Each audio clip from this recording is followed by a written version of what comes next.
अब अगर किसी ने ईसाई और मुस्लिम धर्म अपनाया तो उसका शेड्यूल कास्ट यानी अनुसूचित जाति का दर्जा खत्म हो जाएगा। कोर्ट ने साफ किया है कि जो भी हिंदू, सिख या बौद्ध धर्म के अलावा किसी दूसरे धर्म को अपनाता है तो अगर वो शेड्यूल कास्ट में जन्मा भी हो तो उसका अनुसूचित जाति यानी शेड्यूल कास्ट का दर्जा समाप्त हो जाएगा। यानी ईसाई या मुस्लिम धर्म अपनाने वाला व्यक्ति अब एससी दर्जे का लाभ नहीं ले सकता। सुप्रीम कोर्ट ने आंध्र प्रदेश कोर्ट के फैसले को बरकरार रखा। इससे पहले आंध्र प्रदेश हाई कोर्ट ने कहा था कि ईसाई धर्म में जाति व्यवस्था नहीं होने के कारण ईसाई बने व्यक्ति एससी/एसटी कानून के तहत संरक्षण का हकदार नहीं है।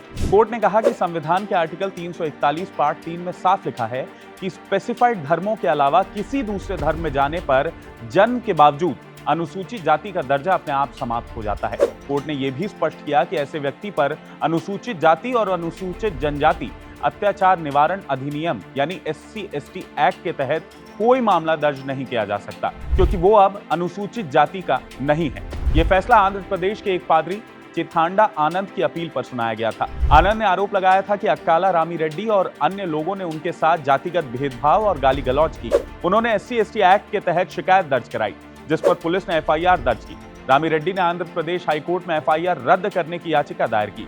हाईकोर्ट के जस्टिस N हरिनाथ ने FIR रद्द कर दी और कहा कि ईसाई धर्म अपनाने के बाद आनंद अपना SC का दर्जा खो चुके हैं, इसलिए उन्हें SC/ST एक्ट का संरक्षण नहीं मिलेगा। कोर्ट ने यह भी कहा था कि आनंद के पास अनुसूचित जाति का सर्टिफिकेट होने से कोई फर्क नहीं पड़ता, क्योंकि ईसाई धर्म में जाति व्यवस्था नहीं मानी जाती, इसलिए उनका SC का दर्जा स्वतः समाप्त हो जाता है। आनंद ने इसके खिलाफ सुप्रीम कोर्ट में अपील की, जिसे अब खारिज कर दिया गया है। सुप्रीम कोर्ट ने अपने फैसले में कहा कि संविधान में अनुसूचित जाति का दर्जा विशेष रूप से हिंदू, सिख और बौद्ध धर्मों तक ही सीमित है। अन्य धर्मों में परिवर्तन के बाद व्यक्ति सामाजिक और आर्थिक पिछड़ेपन की उस स्थिति से बाहर आ जाता है जिसके आधार पर SC आरक्षण और संरक्षण दिए जाते हैं। कोर्ट ने स्पष्ट किया कि धर्म परिवर्तन के बाद SC सर्टिफिकेट का कोई कानूनी मूल्य नहीं रह जाता।